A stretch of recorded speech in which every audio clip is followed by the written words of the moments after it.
जय जगन्नाथ सांग मैंने शुभ संध्या समस्त को। तो आज भाविली मैं पणस कठार पकोड़ा बनैबी शेयर करदेवी। तो चलतु बनैबा पणस कठार पकोड़ा। पणस कठार पकोड़ा भल लगे कमेंट बॉक्स रे निश्चय जणाइबे। प्रथमे पणस कठा को काटिकी से हलदी और लुण दे प्रथम बॉईल कर नहीं देन से कॉर्नफ्लोर दे दीची। एबे अदा रसुण पेस्ट जेहेतु मु लुण सिझला बेले तेणु कम लुण नहीं। हलदी गुंड भी टिके नहीं मात्र राग अनुसार लका गुंड नहीं। चिकन मसला टे पकई देछि। आईटा हूँ ब्लैक पेपर सॉल्ट आपको टे पकईदबा। जीरा गुंड एबे आपको भल भाव में गोलाई देबा।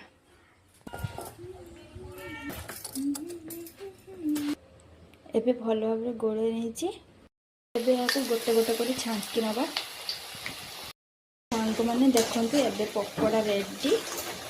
तो केमिति लागुची जानिया पई हजबैंड को पचारा केमिति लागुची देखंतु केमिति। तो सांग मैंने चलते एबे तांको दबा चलते तांको दबा देखिए कर केमती लगुच कुह भल लगुच मु जे भलिया मो मन को पाइला भलिया से भलिया